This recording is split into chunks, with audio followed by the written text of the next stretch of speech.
Hello, hello, hello, dear students. Welcome to the YouTube channel of eCareer Point JEE. Good evening, everyone. See what I have here for you. आज हम लोग conic section coordinate geometry जब start किया था तब से I have been telling you कि ये जो है कोऑर्डिनेट का सबसे इंपॉर्टेंट चैप्टर है and today we are gonna start that most important chapter of coordinate geometry which is conic section. यहां पे you can see I have get some images for you. कौन से हैं? कोनिक सेक्शन के हैं. पहली वाली इमेज कौन सी है? पहली वाली इमेज तो सर्कल की है. तो क्या सर्कल भी कोनिक सेक्शन है? ऑफ कोर्स सर्कल भी कोनिक सेक्शन है. Second one that is hyperbola. Third one is ellipse and fourth finally Eiffel tower में ये जो आपको दिख रहा है ना, ये जो है ये पैराबोला है. सो बेसिकली कोनिक सेक्शन का जो कर्वेचर है, कोनिक सेक्शन का जो कर्वेचर है वो आप हर जगह ढूंढ सकते हैं, आपको हर जगह मिल सकता है. It's been really used in architecture. ठीक है, तो कोनिक सेक्शन हम स्टार्ट करने वाले हैं. अब ये तो हो गई इधर उधर की बातें. सबसे इंपॉर्टेंट पॉइंट पे आते हैं, दैट इज कि कोनिक सेक्शन का वेटेज कितना है. कोनिक सेक्शन का वेटेज इतना है कि मैं जब से पॉइंट पढ़ा रही थी आपसे बोल रही थी कि ठीक है कोऑर्डिनेट में आपको हो सकता है डिस्टेंस फॉर्मूला पे डायरेक्ट क्वेश्चन नहीं आए, बट डिस्टेंस फॉर्मूला कोनिक में तो यूज होता है और कोनिक से क्वेश्चन हर साल आते ही आते हैं. Plural I am using. ठीक है, क्वेश्चन नहीं आता, क्वेश्चंस आते हैं. Conic section one of the most important chapter है. तो आज से पढ़िए, अच्छे से पढ़िए, हर चीज को प्रॉपरली ध्यान से समझना, हर चीज को अपने नोटबुक में जरूर लिखना. Plus you can get PDF at what? eCareer Point app. अब तक नहीं डाउनलोड की तो डाउनलोड कर लेना. फ्री स्टफ में आपको पीडीएफ भी मिल जाएंगे. ठीक है, चलो स्टार्ट करें conic section. Is everyone ready? तो चलो, कोनिक सेक्शन सबसे पहले क्या है? नाम सुनो, conic section. Conic section that means cone के सेक्शन किए होंगे. कोन के सेक्शन किसने किए होंगे? तो आपने एक जन का नाम सुना होगा, एक इंपॉर्टेंट जन का नाम सुना होगा विच इज यूक्लिड. यूक्लिड का नाम सुना होगा. यूक्लिड का नाम सुना होगा. कहां सुना है? 9th क्लास में तो एक चैप्टर है, ठीक है, जिसमें आपने यूक्लिड के एक्सियम्स और पोस्टुलेट्स पढ़े थे. उसके बाद 10th में आप जब HCF पढ़ते हो तो यूक्लिड्स डिवीजन लेमा सुनते हो. यूक्लिड का नाम तो बहुत जगह सुना है. यूक्लिड था, फिर एक था अपोलोनियस, उसके भी आपने थ्योरम्स पढ़े हैं. ये जो थे ग्रीक मैथमेटिशियंस, ये लोग क्या करते थे? इनके पास इंस्टा नहीं रहता था, FB नहीं रहता था, मीम्स नहीं रहते थे. कैसे टाइम पास करेंगे? तो एक कोन था.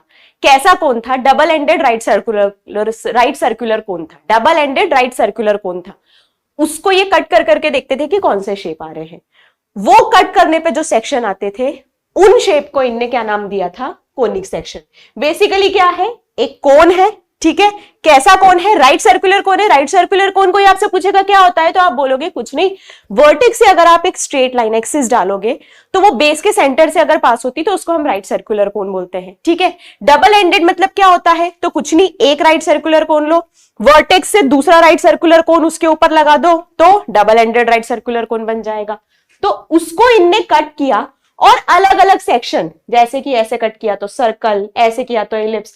बट ये कट करने पे एग्जैक्टली कैसा करना है, तो कौन सा कर्व बन रहा है, ये कैसे पता चला होगा उनको? ये कैसे पता चला होगा? यहां पे तो दिख रहा है कि हाँ ये सेक्शन कट कर करके किसी को इनने पैराबोला बोल दिया है, किसी को इनने क्या बोल दिया? हाइपरबोला बोल दिया है. ये पैराबोला है, ये हाइपरबोला. बट एग्जैक्टली कैसा कट कर रहे हैं तो पैराबोला बन रहा है, एग्जैक्टली कैसा कट कर रहे हैं तो हाइपरबोला बन रहा है. ये कैसे पता चलेगा? तो थोड़ा सा और अच्छे से देखते हैं. So we have here a double ended right circular cone. ये एग्जैक्टली है double ended right circular cone. अब इसमें एक इंपॉर्टेंट चीज होती है.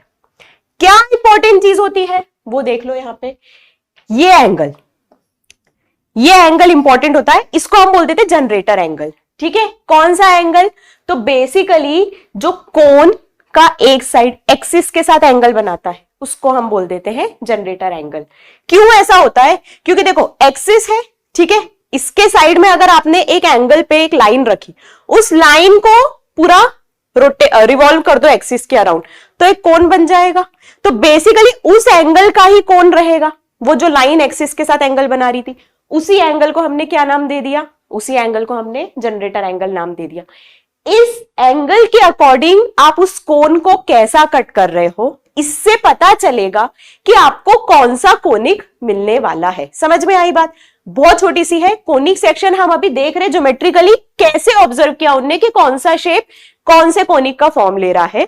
तो मैंने बोला कि हमने डबल एंडेड राइट सर्कुलर कोन लिए, ठीक है, डबल एंडेड राइट सर्कुलर कोन लिया। उसके बाद मैंने इस एंगल का नाम बताया आपको कि हाँ ये एक एंगल होता है। एक और एंगल देख लो, ये अगर बेस है, बेस एक्सिस के परपेंडिकुलर रहेगा, ठीक है। अगर ये मैं लाइन डाल रही हूं तो एक्सिस के साथ ये जो एंगल बनता है इसको हम एक एंगल बीटा बोल दो, ठीक है। अल्फा समझ में आ गया, बीटा समझ में आ गया। अब देखो कोनिक्स कैसे बन रहे, अब कोनिक्स कैसे बन रहे हैं। पहले मैं बोल रही हूं एक्सिस जो है दोनों के वर्टेक्स से पास होगी, ये बात क्लियर है। क्यों पास होगी तो आप बोलोगे अभी तो आपने बोला कि ये राइट सर्कुलर कोन है, और अगर राइट सर्कुलर कोन है तो एक्सिस वर्टेक्स से पास होगी।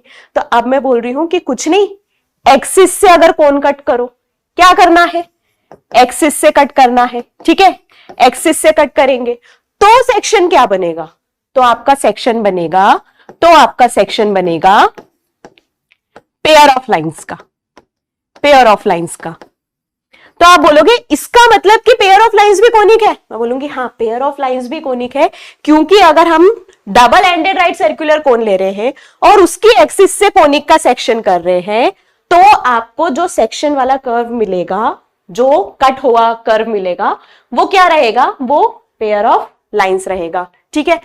अब उसके बाद मैं बोल रही हूं कि ठीक है एक्सिस से हट गए, कोनिक में पूरे कोन में आप कहीं भी ये अल्फा एंगल है ना, ये अल्फा एंगल के पैरेलल एक सेक्शन कर दो, अल्फा एंगल के पैरेलल एक सेक्शन कर दो।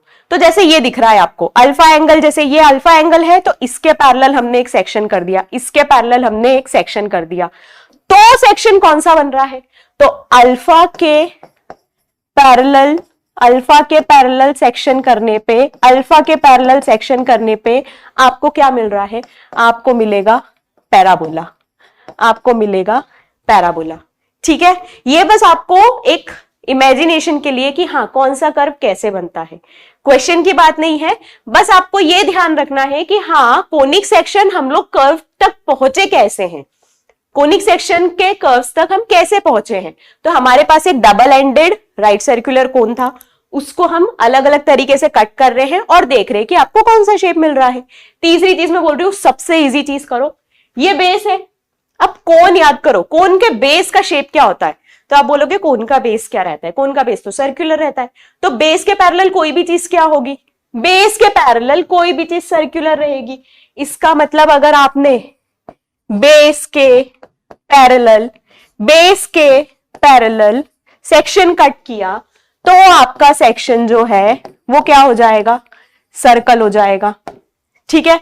बेस के पैरेलल कट किया, बेस सर्कुलर है तो उसके पैरेलल कोई भी सेक्शन सर्कुलर ही रहेगा, ठीक है। समझ में आया सबको। चौथी चीज पे आ जाओ। चौथी चीज क्या है कि अगर हम जनरेटर के पैरेलल नहीं है, जनरेटर से सम एंगल बीटा पे है, ठीक है, जनरेटर से सम एंगल बीटा पे है पर एक्सिस से भी पैरेलल नहीं है, ठीक है, ना एक्सिस से पैरेलल है, ना जनरेटर से पैरेलल है, ना बेस से पैरेलल है, यानी कि सम एंगल पे हमने सेक्शन कट किया, सम एंगल पे हमने सेक्शन कट किया। तो वो सेक्शन कैसे दिखता है, तो कुछ एंगल पे अगर आप सेक्शन कट करोगे, section at some angle with what, with base, base से भी बोल सकते हैं, but not parallel to alpha. Alpha के पैरेलल नहीं है क्योंकि अल्फा भी बेस से सम एंगल पे है, ठीक है, अल्फा के पैरेलल नहीं है पर बेस से सम एंगल पे है।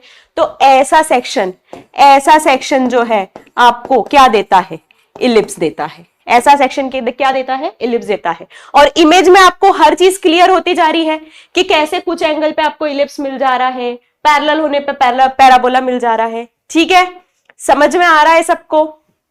फाइनल चीज पे जाओ, विच इज व्हाट, कि एक्सिस से अभी तक हमने क्या किया था कि एक्सिस से वर्टेक्स वाली लाइन जो मतलब डायरेक्ट एक्सिस है उसको कट कर दिया था, डायरेक्ट एक्सिस को कट किया था। तो मैंने बोला था सीधे सीधे पेयर ऑफ स्ट्रेट लाइन मिल जाएगी जो वर्टेक्स से पास होने वाली पेयर ऑफ स्ट्रेट लाइन होगी।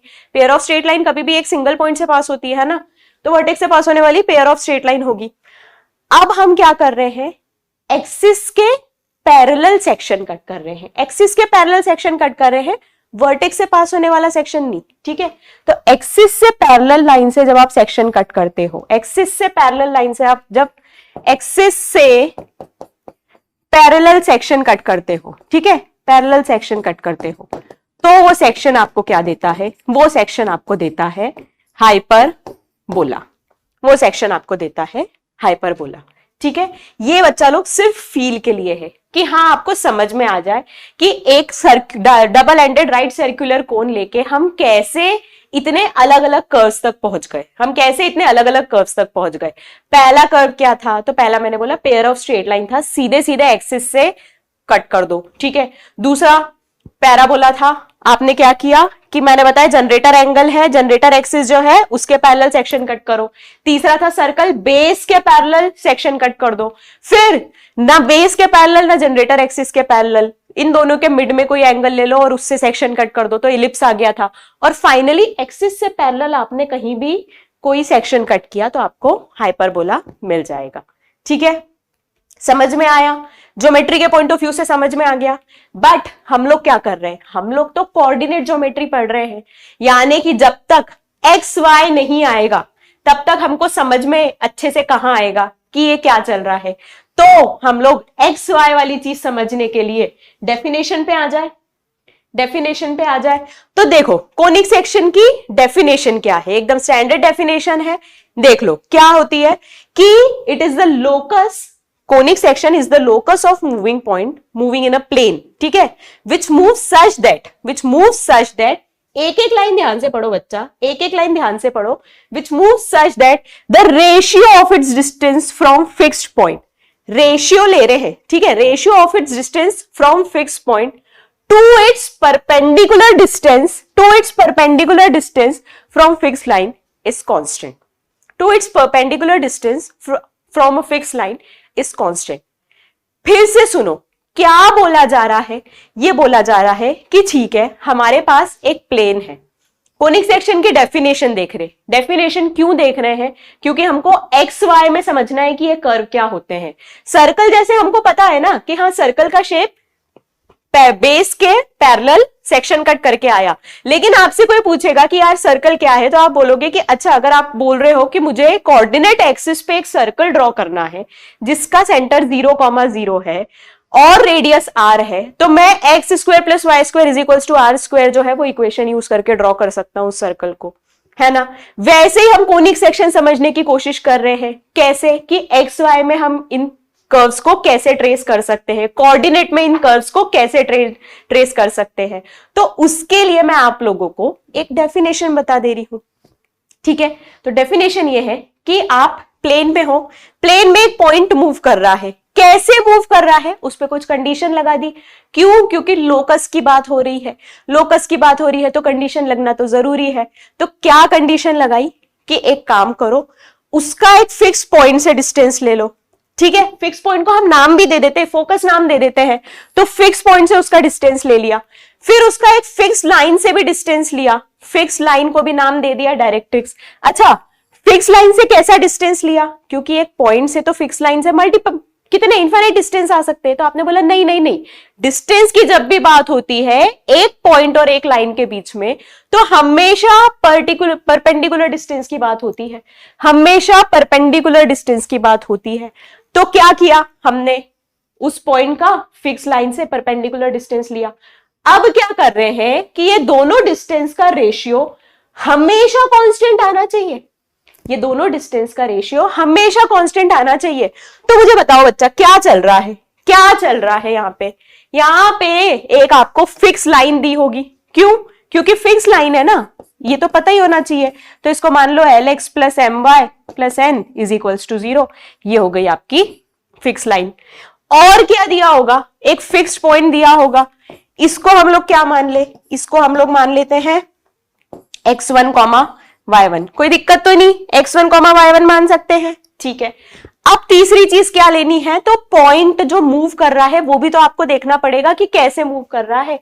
तो वो पॉइंट मैं बोल रही हूं P, मूविंग पॉइंट पे कंडीशन लगा के इक्वेशन निकाल रहे हैं, इसका मतलब लोकस की बात कर रहे हैं। तो मैंने P ले लिया H, के, P ले लिया H कॉमा के, कोई दिक्कत तो नहीं तीनों चीज में। ये आपके पास फिक्स लाइन है, फिक्स लाइन है इसका मतलब इसकी इक्वेशन पता होगी। फिक्स पॉइंट है तो फिक्स पॉइंट का मतलब इसके कोऑर्डिनेट्स आपको पता होंगे। मूविंग पॉइंट के कोऑर्डिनेट्स हमने H कॉमा के मान लिए। अब ये क्या बोल रहा है कि एक काम करो, ये मूविंग पॉइंट का फिक्स पॉइंट से डिस्टेंस निकालो। ठीक है, मूविंग पॉइंट का फिक्स पॉइंट से डिस्टेंस हम लिख देते हैं PS। अब एक काम करो कि ये जो मूविंग पॉइंट है इसका फिक्स लाइन से डिस्टेंस निकालो, और वो भी कौन सा डिस्टेंस, पर्टिकुलर परपेंडिकुलर डिस्टेंस। हम लोग हर टाइप के डिस्टेंस की बात नहीं करते, पॉइंट और लाइन के बीच में परपेंडिकुलर डिस्टेंस की बात होती है। तो हमने एक काम किया, मूविंग पॉइंट जो था P, उससे जो आपकी फिक्स लाइन थी उस पर एक परपेंडिकुलर डाल दिया। फुट ऑफ परपेंडिकुलर को मैं M से रिप्रेजेंट कर सकती हूं। तो अब ये परपेंडिकुलर डिस्टेंस आएगा, ठीक है, उसको हम बोल देते हैं PM डिस्टेंस। PM डिस्टेंस निकाला, और फिर इनने बोला कि जो पॉइंट से डिस्टेंस निकाला था, जो लाइन से डिस्टेंस निकाला था, उसका रेशियो ले लो। ले लिया हमने रेशियो, डिवाइड कर दिया दोनों को, और ये रेशियो जो है ये कांस्टेंट होना चाहिए। कांस्टेंट में बताइए कैसे रिप्रेजेंट करेंगे, E से रिप्रेजेंट करेंगे। कांस्टेंट कैसे रिप्रेजेंट करेंगे, E से रिप्रेजेंट करेंगे। तो बेसिकली ये क्या बोल रहा है कि PS डिवाइडेड बाय PM जो है वो E के बराबर होना चाहिए। PS divided by PM is equals to E, ये कंडीशन होनी चाहिए। ये कंडीशन अगर अप्लाई हो रही है, इसका मतलब कि ये जो मूविंग पॉइंट से कर्व मिलेगा, जब आप लोकस निकालते निकालते फाइनल स्टेप में H को X से रिप्लेस करोगे, K को Y से रिप्लेस करोगे, तो X Y में जो इक्वेशन बनेगी उससे आप जब कर्व बनाओगे तो आपको वो कर्व कोनिक मिलेगा। ठीक है, कब, जब PS divided by PM some constant होता है which is represented by E। सबके नाम रख दिए हमने। फिक्स पॉइंट को एक नाम दे दिया, क्या नाम दिया है, फोकस नाम दिया है। क्या नाम दिया, फोकस। फिक्स लाइन को एक नाम दे दिया है, क्या, डायरेक्ट्रिक्स। और तो और ये जो कांस्टेंट था ना, इसका भी एक नाम है, क्या नाम है, इसेंट्रिसिटी। ठीक है, इसेंट्रिसिटी, फोकस, डायरेक्ट्रिक्स और इसेंट्रिसिटी। डेफिनेशन से समझ में आ गया क्या चल रहा है, डेफिनेशन से समझ में आ गया। तो अब एक बार कोशिश करें लोकस निकालने की, कोशिश ही करेंगे बच्चा, कोशिश ही करेंगे कि देखते हैं किस टाइप का लोकस आ रहा है, देखते हैं किस टाइप का लोकस आ रहा है। तो पहले मैं बोल रही हूं PS divided by PM is equals to E, है ना। PS क्या है, PS है P पॉइंट और S पॉइंट में डिस्टेंस, डिस्टेंस बिटवीन 2 पॉइंट की बात हो रही है। फॉर्मूला लगाओ, बताओ मुझे, साथ साथ में बोलते जाओ, क्या हो जाएगा PS। तो आप बोलोगे कुछ नहीं, H माइनस X1 का square plus K minus Y1 का स्क्वायर, और इसका रूट ले लो, ये आ गया डिस्टेंस PS। ठीक है, PM क्या होगा, PM की जगह मैं एक काम कर रही हूं, PM या डिनोमिनेटर में है ना, उसको उधर साइड ट्रांसफर कर दो, न्यूमरेटर में आ जाएगा। न्यूमरेटर में चीजें अपन को ज्यादा अच्छी लगती है। तो is equals to E into, अब मुझे बताओ PM क्या है। तो PM आप बोलोगे एक फिक्स पॉइंट है H कॉमा के, फिक्स पॉइंट नहीं है, मतलब यहां पे हमने मान लिया कि एक पॉइंट है H कॉमा के, उससे आपको एक लाइन पे परपेंडिकुलर लेंथ ही तो डालनी है। इसमें तो हम लोग माहिर हो चुके हैं। कैसे लिखोगे परपेंडिकुलर लेंथ PM, तो आप बोलोगे कुछ नहीं, लाइन की इक्वेशन में एक्स वाई की जगह एच के रख दो। तो लाइन की इक्वेशन में मैंने आपकी बात सुनते हुए एक्स वाई की जगह एच के रख दिया, तो आ गया LH plus MK plus N। अब डिवाइड कर दो किससे, एक्स और वाई के जो कोफिशिएंट है उनके स्क्वायर को ऐड करके रूट लेके।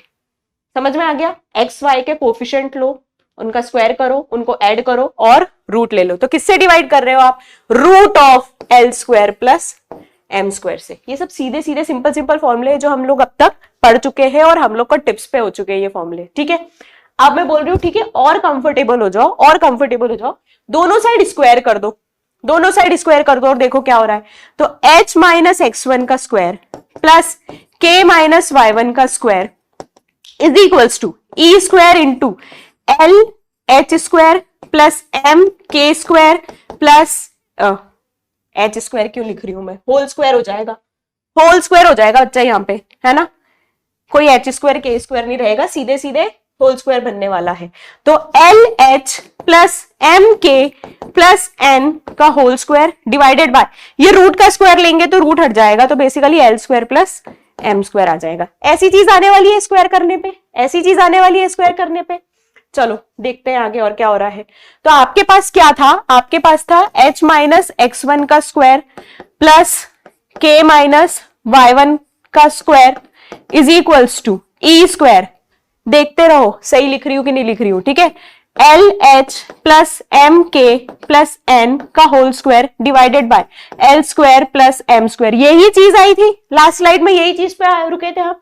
अब मैं बोल रही हूँ लोकस की बात हो रही है ना, लोकस की बात हो रही है तो एक काम करो, h को x से रिप्लेस कर दो, k को y से रिप्लेस कर दो, ठीक है, कर देते, कोई दिक्कत की बात नहीं है। x माइनस x1 का स्क्वायर प्लस क्या हो जाएगा ये y माइनस y1 का square is equals to E square into L X plus M Y plus N का whole square divided by L square plus M square.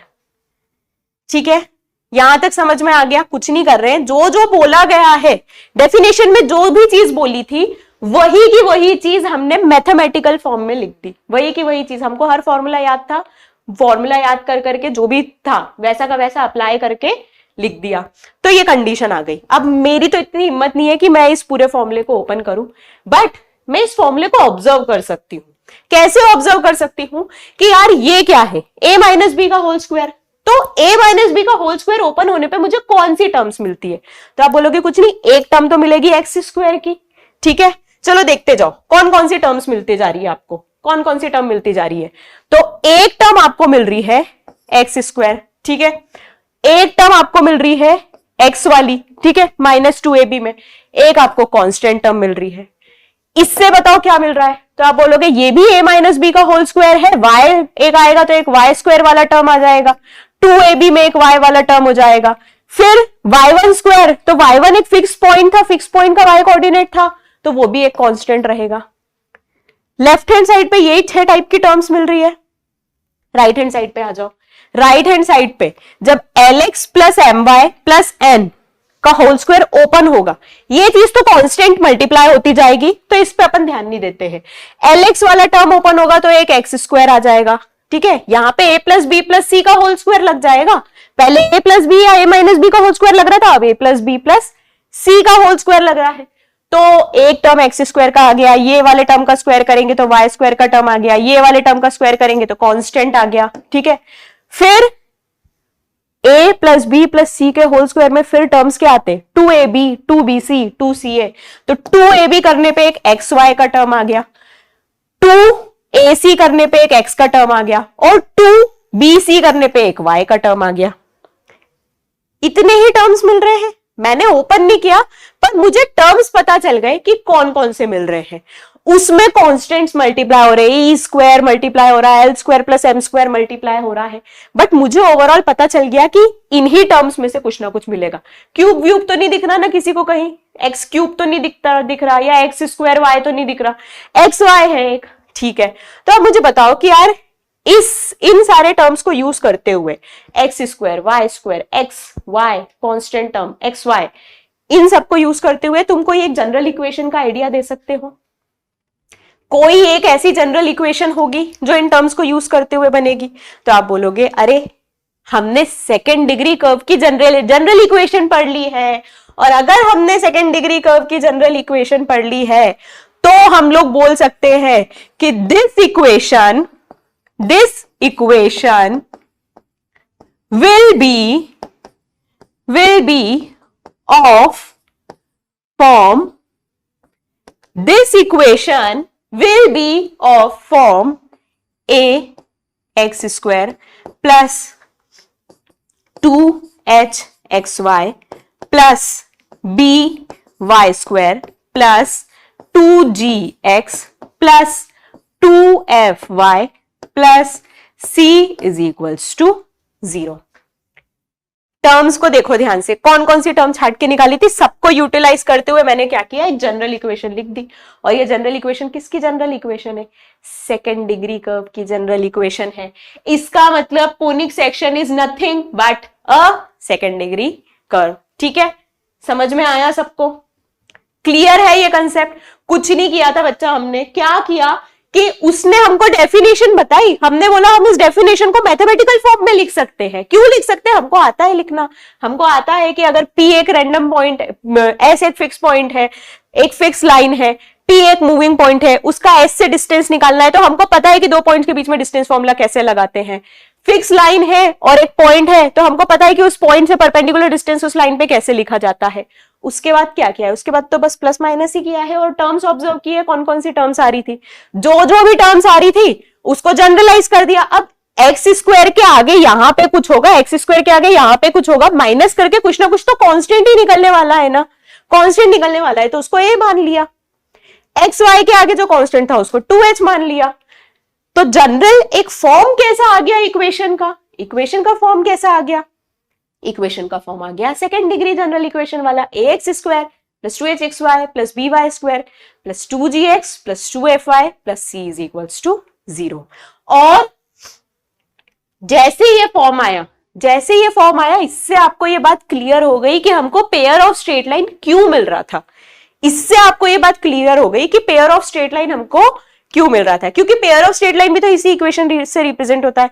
Circle तो ठीक है, फिर भी विजुअलाइज हो रहा था कि हाँ बेस के पैरेलल हमने सेक्शन कट किया तो सर्कल मिल रहा है, क्योंकि सर्कल भी इसी इक्वेशन से रिप्रेजेंट होता है। और हमको ये बात पता भी है कि पेयर ऑफ स्ट्रेट लाइन ये इक्वेशन कब रिप्रेजेंट करेगी और सर्कल ये इक्वेशन कब रिप्रेजेंट करेगी। ठीक है, तो देख लेते हैं कि अब आपको एक ये जनरल इक्वेशन दे दी गई है, आपको एक ये जनरल इक्वेशन ऑफ कोनिक दे दी गई है। इससे इस इक्वेशन को देख के आप कैसे पता लगाओगे कि ये कौन से कोनिक की बात हो रही है?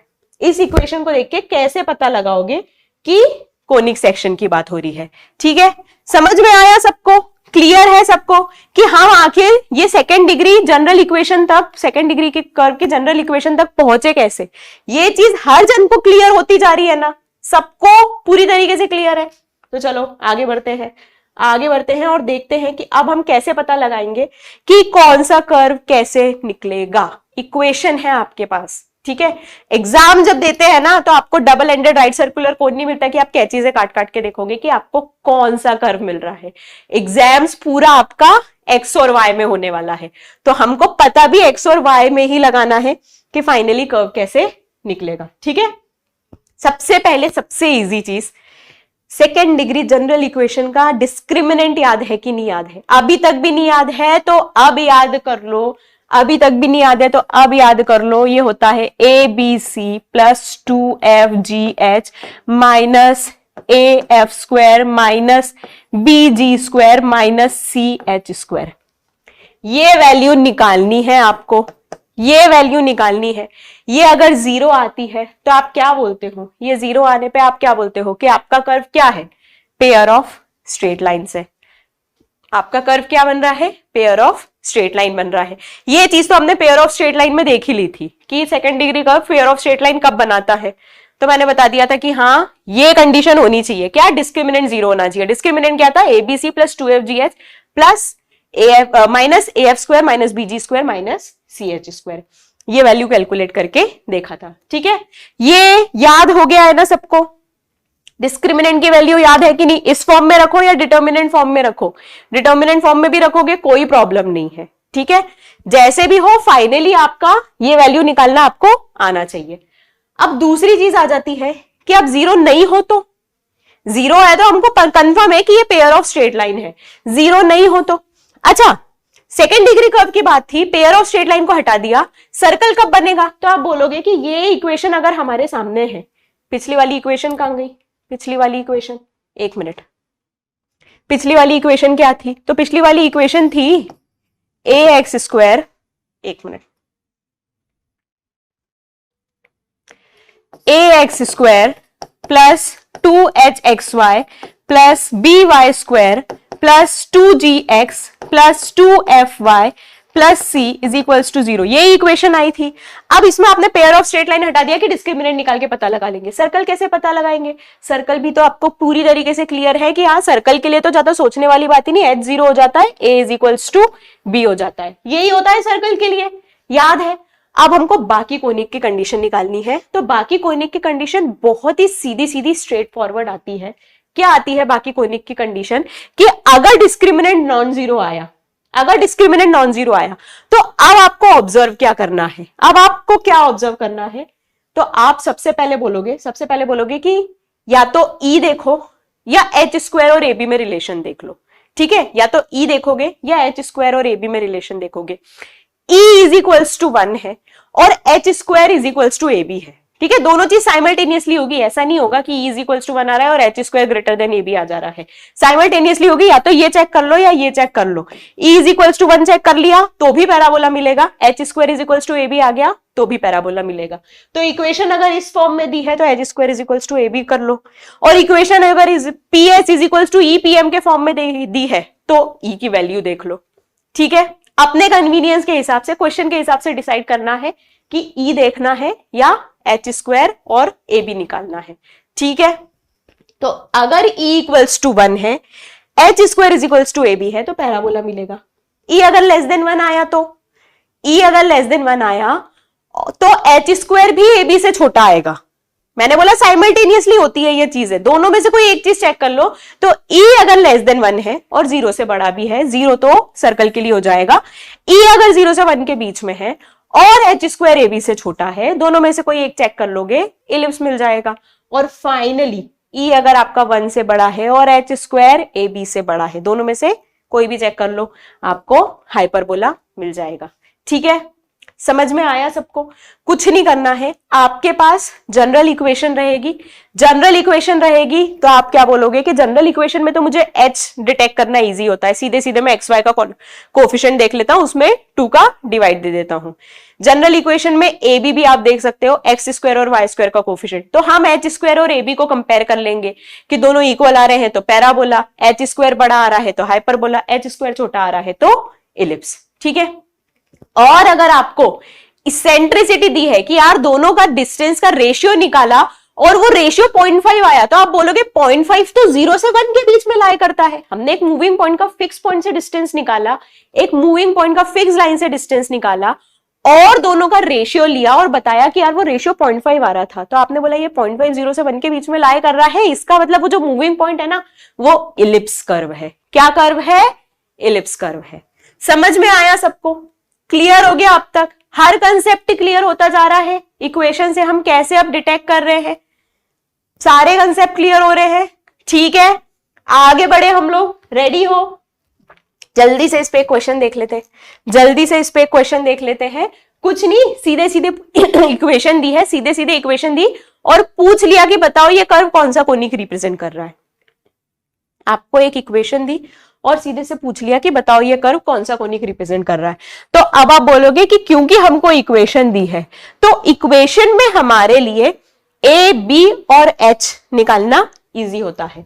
तो बताओ इक्वेशन क्या दी है? इक्वेशन आपको दी हुई है 13x स्क्वायर प्लस, नहीं माइनस है, 13x स्क्वायर के बाद माइनस है,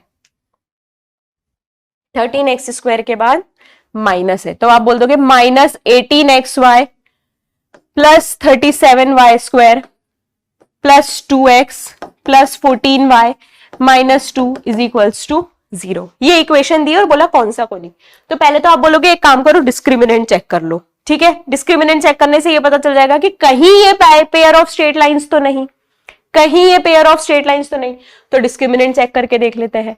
डिस्क्रिमिनेंट क्या होगा? पहले तो कंपेयर करके बता दो कंपेयर करके वैल्यूज बता दो। तो कंपेयर करेंगे तो ये क्या, a की वैल्यू क्या आ जाएगी 13, 2h की वैल्यू क्या आ रही है, तो 2h की वैल्यू आ रही है -18, तो h की वैल्यू आप बोल दोगे -9 है। सिमिलरली b की वैल्यू क्या है, b की वैल्यू है 37। ठीक है, 2g की वैल्यू है 2x, तो g की वैल्यू आ जाएगी 1, 2f की वैल्यू है 14, तो f की वैल्यू आ जाएगी 7 और c तो वैसा का वैसा -2 दिया हुआ है। जनरल इक्वेशन से कंपेयर करके सारे वेरिएबल्स की वैल्यू बता दी कि a क्या है, b क्या है, h क्या है, f g और c क्या है। ठीक है, अब आप डिस्क्रिमिनेंट निकाल लोगे।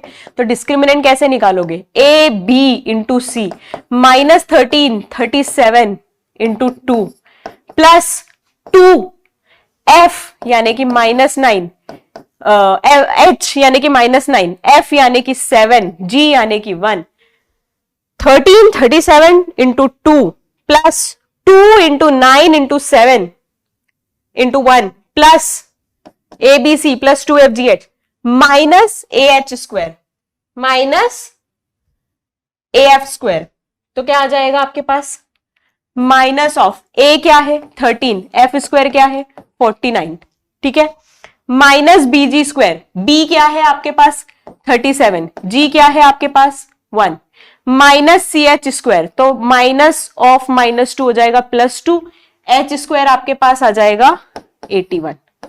अब आपको बोलना है, कैलकुलेट करके देखना है कि ये 0 आ रहा है कि नहीं आ रहा है। पूरा कैलकुलेट करने की जरूरत नहीं है बिल्कुल भी, स्मार्ट कैलकुलेशन करना सीखो। आपको दिख रहा है कि ये क्वांटिटी बहुत बड़ी है नेगेटिव है, ये क्वांटिटी बहुत बड़ी है नेगेटिव है, ये क्वांटिटी भी नेगेटिव है, ये क्वांटिटी भी नेगेटिव है। पॉजिटिव क्वांटिटी आपके पास एक ही है 81 इंटू 2, बाकी सब नेगेटिव क्वांटिटी। अगर बाकी सब नेगेटिव क्वांटिटी है तो क्या आपको 0 मिल सकता है? इतनी बड़ी बड़ी नेगेटिव क्वांटिटी को 0 बनाने के लिए आपको उतनी ही बड़ी पॉजिटिव क्वांटिटी चाहिए रहेगी। तो मैं कॉन्फिडेंटली बोल रही हूं कि ये नॉट इक्वल्स टू 0 आ रहा है, ठीक है, कॉन्फिडेंटली मैं बोल रही हूं कि ये नॉट इक्वल्स टू 0 आ रहा है, क्योंकि मैंने देख लिया कि यार ये इतनी बड़ी बड़ी नेगेटिव क्वांटिटी को 0 बनाने के लिए उतनी बड़ी पॉजिटिव क्वांटिटी चाहिए होगी, जो है नहीं हमारे पास। इसका मतलब ये समथिंग नेगेटिव आ रहा है, यानी नॉट इक्वल्स टू 0 आ रहा है। अब नॉट इक्वल्स टू 0 आ रहा है तो आपको क्या पता लगाना है? कोनिक पता लगाना है ना।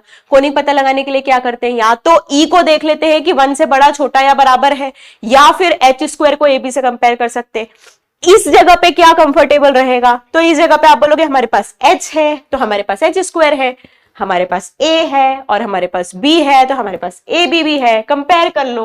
तो H स्क्वायर क्या हो जाएगा? -9 का होल स्क्वायर, तो H स्क्वायर आपके पास आ गया 81। AB क्या हो जाएगा? तो AB आ जाएगा 37 इंटू 13। ये कैलकुलेट करके इजीली देख सकते हैं हम। 13 9 जा 39 प्लस 9 48 481। क्या हो रहा है? H square less then AB आ रहा है। H square less then AB किस केस में आता है? तो आप बोलोगे अभी तो हमने देखा H square less then AB ellipse में आता है। तो बेसिकली ये कोनिक क्या रिप्रेजेंट कर रहा है? इलिप्स रिप्रेजेंट कर रहा है, ठीक है, समझ में आ गया सबको? ये बहुत सिंपल सा क्वेश्चन था, बहुत ही स्ट्रेट फॉरवर्ड क्वेश्चन था। ऐसे क्वेश्चन आप कॉम्पिटिटिव एग्जाम में नहीं देखोगे। हो सकता है कि आपसे नॉर्मली स्कूल में ऐसा क्वेश्चन पूछा जा सकता है कि यार एक इक्वेशन दे दी और आपका वो इक्वेशन कौन सा कोनिक रिप्रेजेंट कर रही है, ठीक है, बट डिस्क्रिमिनेंट निकालना आना चाहिए। डिस्क्रिमिनेंट निकालना इंपॉर्टेंट है। डिस्क्रिमिनेंट निकालने के लिए आपको फॉर्मूला लर्न होना चाहिए। यहां तक क्लियर हो गया? जल्दी से एक और क्वेश्चन करें कोनिक के बेसिक डेफिनेशन पे। एक और क्वेश्चन करते हैं, चलो। इसमें आपसे डेफिनेशन का यूज करते हुए, लोकस निकालते हुए कोनिक कौन सा आ रहा है ये बताने को बोला है। डेफिनेशन का यूज करो, लोकस निकालो और जल्दी से बताओ कि कोनिक कौन सा आ रहा है। अब क्या क्या डेफिनेशन दी है कि find the conic form by locus of a point which moves such that the ratio of its distance from origin and y-axis is constant. The ratio of its distance from origin and y-axis is constant. तो अब आप बोलोगे कि conic की definition हमने पढ़ ली, conic की definition हमने पढ़ ली, तो हमको पता है कि क्वेश्चन में जो भी फिक्स पॉइंट रहता है उसको हम फोकस बोलते हैं, जो फिक्स लाइन होती है जिसको हम डायरेक्ट्रिक्स बोलते हैं, और हमको फिक्स पॉइंट और फिक्स लाइन के डिस्टेंस का रेशियो लेके उसको कांस्टेंट के इक्वल पुट करना पड़ता है। तो जल्दी से बताओ क्या हो रहा है, जल्दी से बताओ क्या हो रहा है। आपके पास एक्स एक्सिस है, आपके पास वाई एक्सिस है, वाई एक्सिस आपकी डायरेक्ट्रिक्स है, ठीक है,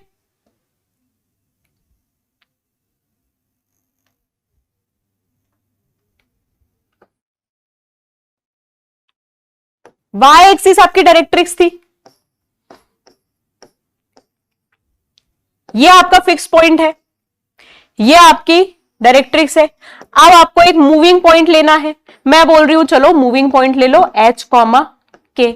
मूविंग पॉइंट का आपको फिक्स पॉइंट के साथ डिस्टेंस निकालना है, मूविंग पॉइंट का आपको फिक्स लाइन के साथ डिस्टेंस निकालना है।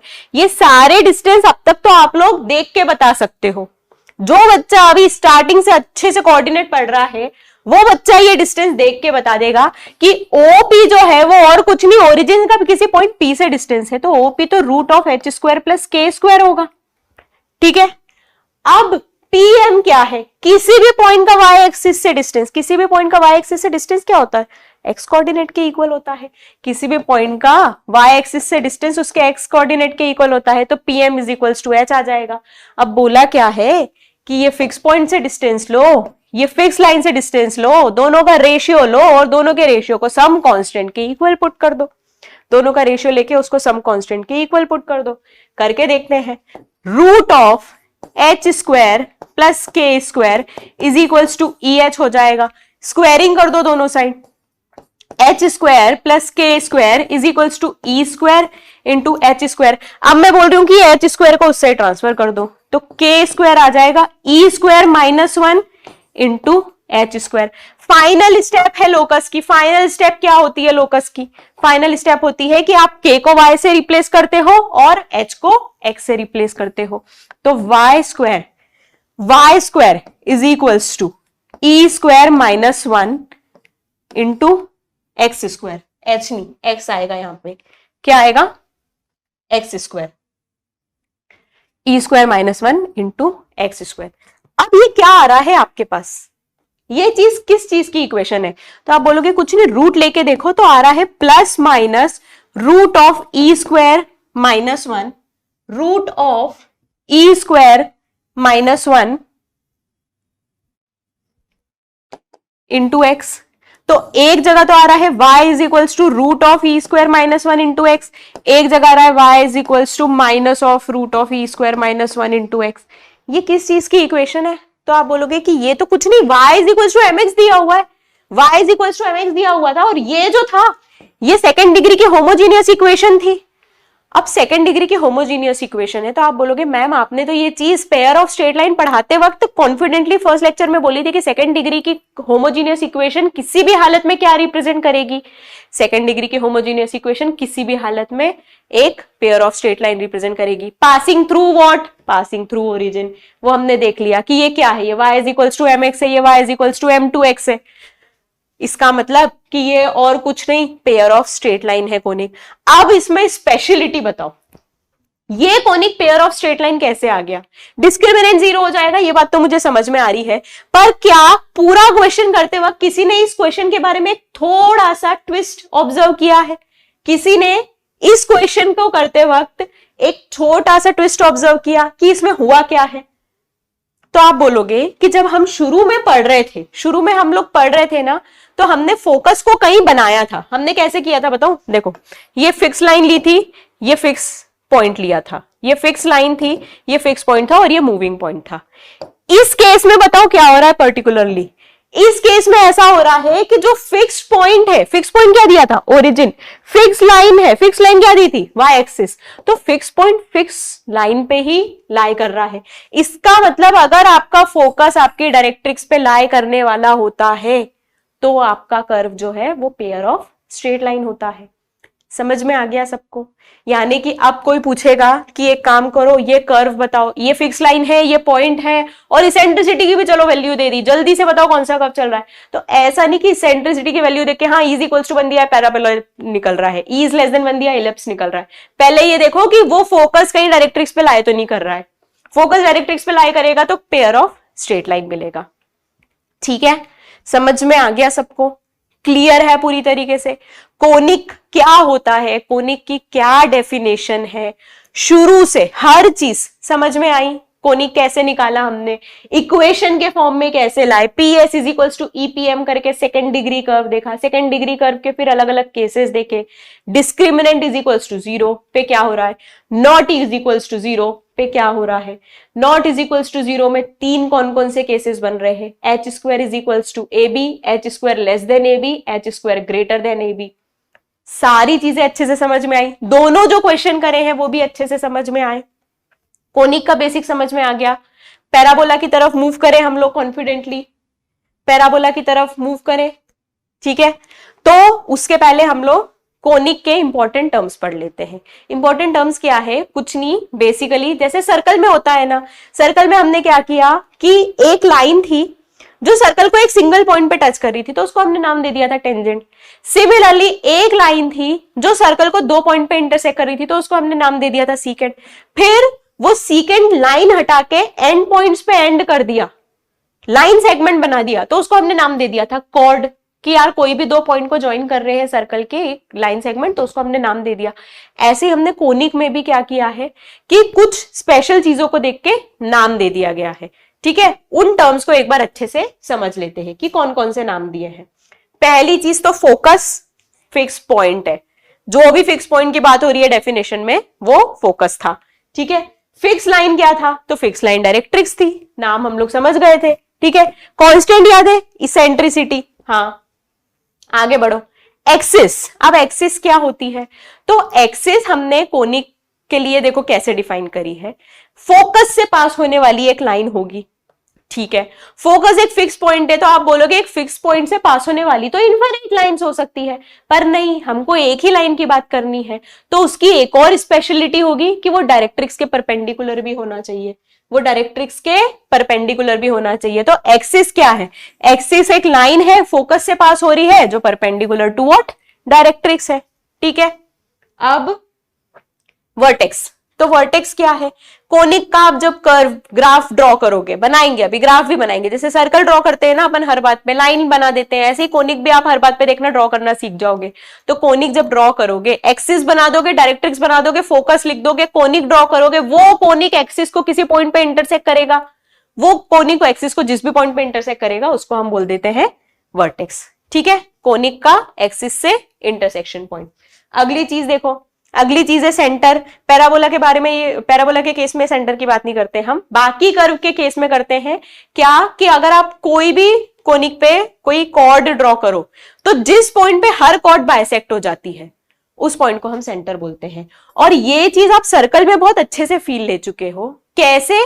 क्योंकि सर्कल में आपने देखा था कि सेंटर से पास होने वाली कॉर्ड जो कि डायमीटर होती है वो सेंटर पे बाइसेक्ट ही तो होती है ना। इसका मतलब कि आप दूसरे कोनिक की भी कोई भी बात करोगे तो सेंटर से अगर कोई कॉर्ड पास हो रही है तो वो कॉर्ड बाइसेक्ट हो जाएगी सेंटर पे। ठीक है, सेंटर उसको दो पार्ट में डिवाइड कर देगा। डबल ऑर्डिनेट क्या होती है? तो डबल ऑर्डिनेट एक ऐसी कॉर्ड होती है, कॉर्ड की बात है, कॉर्ड की बात है यानी कि कर्व के दो पॉइंट को ज्वाइन करने वाला लाइन सेगमेंट। कॉर्ड तो अब मुझे नहीं बताना पड़ेगा ना, सर्कल पर पढ़ के हम लोग इतना तो कॉन्फिडेंट हो चुके हैं कि कॉर्ड क्या होता है। तो दो पॉइंट को ज्वाइन करने वाला लाइन सेगमेंट था कॉर्ड। अब हम एक पर्टिकुलर कॉर्ड की बात कर रहे हैं, कैसी? जो ये एक्सिस बनाएंगे ना, इसके अगर परपेंडिकुलर होगी तो। ठीक है, एक्सिस बना देंगे हम, एक्सिस क्या होगी? जो फोकस से पास होगी, डायरेक्ट्रिक्स से परपेंडिकुलर होगी। ऐसी लाइन ड्रॉ कर देंगे, उसके परपेंडिकुलर एक कॉर्ड ड्रॉ कर दी, यानी बेसिकली मैं बोल रही हूँ कि डायरेक्ट्रिक्स के पैरेलल एक कॉर्ड ड्रॉ कर दी। तो डायरेक्ट्रिक्स के पैरेलल एक कॉर्ड ड्रॉ कर दी तो उसको हम बोल देंगे डबल ऑर्डिनेट। ठीक है, समझ में आ रहा है? समझने वाले वो नहीं है, और ये टर्म्स आपको याद भी नहीं करने पड़ेंगे, ये हम इतनी बार पढ़ने वाले हैं कमिंग लेक्चर्स में। जो भी अभी लेक्चर्स हम पढ़ते जाएंगे, पहले पैराबोला खत्म करेंगे, इलिप्स, फिर हाइपरबोला। तो ये टर्म्स आपको ऐसा घबराने की जरूरत नहीं कि अरे कैसे पता चलेगा डबल ऑर्डिनेट याद रहेगा कि नहीं, ये सब आपको याद हो जाएंगे। ठीक है, फाइनल चीज देख लेते हैं, लेटस रेक्टम।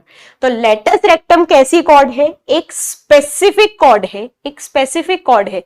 कौन सी? डबल ऑर्डिनेट है। ठीक है, लेटस रेक्टम एक डबल ऑर्डिनेट है। तो अब आप समझ गए कि डबल ऑर्डिनेट है मतलब एक्सिस के परपेंडिकुलर कॉर्ड की बात हो रही है, उसके साथ साथ फोकस से भी पास हो रही है, उसके साथ साथ फोकस से भी पास हो रही है। यानी इसमें दो चीज हो जा रही है, दो चीज हो जा रही है कि ये एक ऐसी कॉर्ड है जो कि फोकस से भी पास हो रही है और एक्सिस के परपेंडिकुलर भी है। यानी ऐसी डबल ऑर्डिनेट जो फोकस से पास हो रही है उसको हम क्या बोल देते हैं? Latus rectum. उसको हम बोल देते हैं लेटस रेक्टम। समझ में आ गया सबको? क्लियर है यहां तक के कंसेप्ट? टर्मिनोलॉजी हमने कैसे डिफाइन की समझ में आ गया?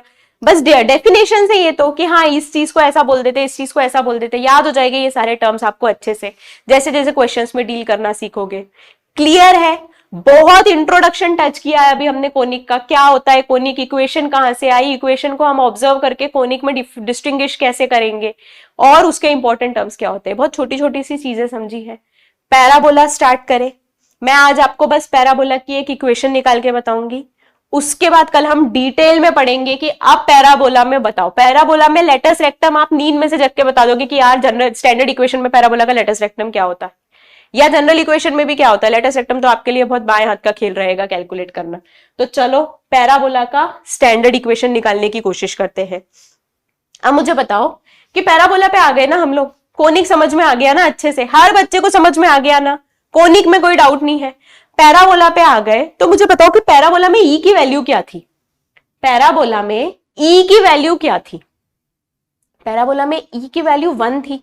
याद आया, डिस्टिंग्विश किया था जब डिस्क्रिमिनेंट नॉट इक्वल्स टू 0, तो मैंने बोला था h square is equals to a भी आएगा, ई इज इक्वल्स टू 1 आ जाएगा। ई इज इक्वल्स टू 1 का क्या मतलब है? हमने कोनिक की स्टैंडर्ड डेफिनेशन निकाली थी, P S is equals to E P M. अब ई 1 हो गया तो क्या है? P S is equals to P M. P S is equals to P M, तो आप बोलोगे कि अरे ये डेफिनेशन तो बहुत इजी हो गई कि अब आपको फिक्स पॉइंट और फिक्स लाइन से डिस्टेंस का रेशियो लेके उसको कोई कांस्टेंट नहीं रखना, वो कांस्टेंट की वैल्यू तो 1 है। इसका मतलब कि एक ऐसा मूविंग पॉइंट जिसका डिस्टेंस एक फिक्स पॉइंट से, एक ऐसा मूविंग पॉइंट जिसका डिस्टेंस एक फिक्स पॉइंट से इक्वल हो, उसी के डिस्टेंस एक फिक्स लाइन से, ठीक है, उसी के परपेंडिकुलर डिस्टेंस ले लो एक फिक्स लाइन से। ये दोनों डिस्टेंस अगर इक्वल होते हैं तो कर्व आपको कौन सा मिलता है? कर्व आपको पैराबोला मिल जाता है। ई की वैल्यू 1 का ये फायदा हो गया कि p S is equals to P m आ गया। अब p S is equals to P m आ गया, इसका मतलब है कि P का इस S से डिस्टेंस लो, P का M से डिस्टेंस लो, ये दोनों डिस्टेंस जो है ये इक्वल होने चाहिए, है ना। E का कोई रोल ही नहीं। ये पैराबोला की डेफिनेशन हो गई। अब पैराबोला के कैसी इक्वेशन से रिप्रेजेंट होता है? तो अगेन पैराबोला भी तो उसी इक्वेशन से रिप्रेजेंट होता है जहां पे ax square plus 2hx plus by square plus 2gx plus 2fy plus c is equals to 0 था। तो अब आप क्या करोगे? आप उस इक्वेशन से स्टार्ट करोगे तो आप बोलोगे नहीं, ये हम सर्कल से, even pair of straight line में जब हमने होमोजीनियस इक्वेशंस पढ़ी थी तब से देखते आए हैं कि पहले हम स्टैंडर्ड इक्वेशन पढ़ते हैं। पहले हम क्या करते? स्टैंडर्ड इक्वेशन पढ़ते हैं। क्यों स्टैंडर्ड इक्वेशन पढ़ते हैं? क्योंकि स्टैंडर्ड इक्वेशन दुनिया की सबसे इजी चीज होता है निकालना। तो स्टैंडर्ड इक्वेशन निकाल लेते हैं, फिर जनरल इक्वेशन से कंपेयर कर करके देख लेते हैं।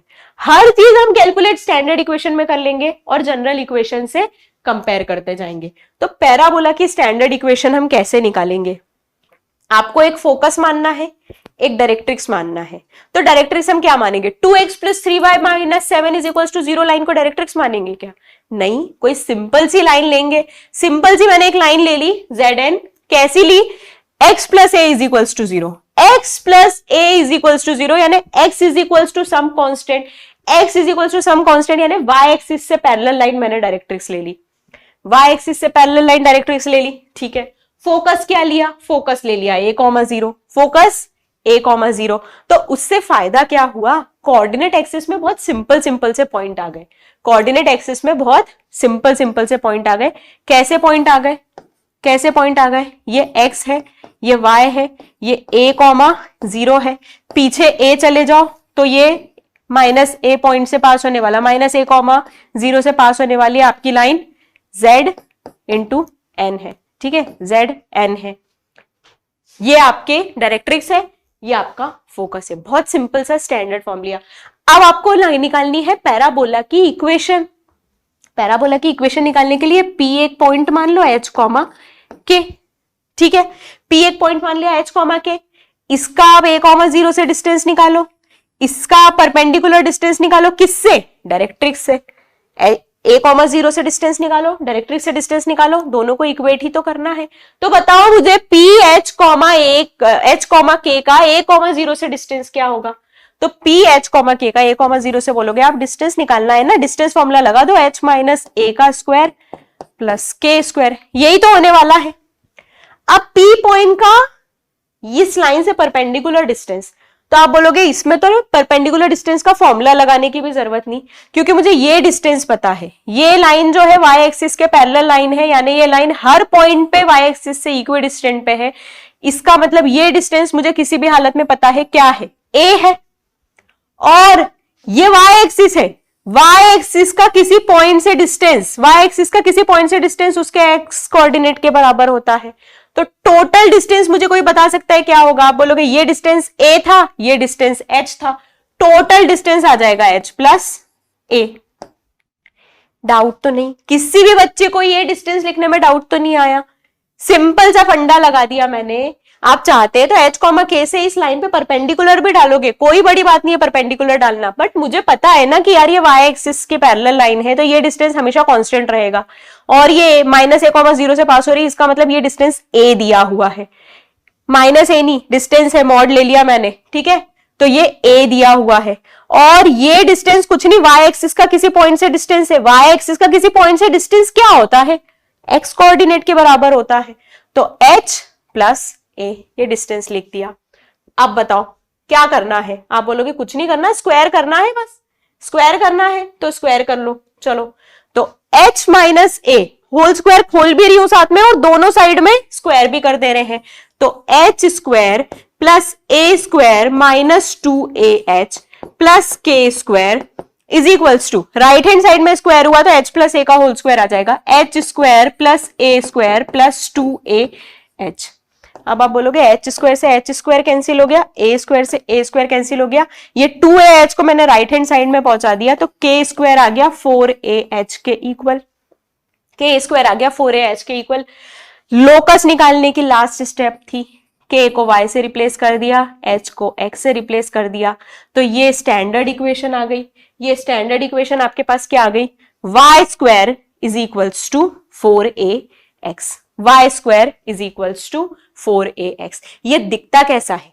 y square is equals to 4ax, तो ये है ना। पहले मुझे बताओ कि ये ओरिजिन से पास होने वाला कर्व है, ओरिजिन से पास होने वाला कर्व है, तो आप बोलोगे कि ऑफ कोर्स ये ओरिजिन से पास होने वाला कर्व है, कांस्टेंट टर्म दिख ही नहीं रहा है। तो ये आ गया आपका ओरिजिन,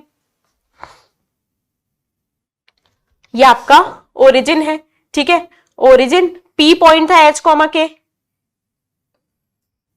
ये आपका पैराबोला बन गया, ये आपका पैराबोला बन गया। और ये चीज अभी कोनिक में एकदम ऐसे नहीं पढ़ना है कि नहीं है।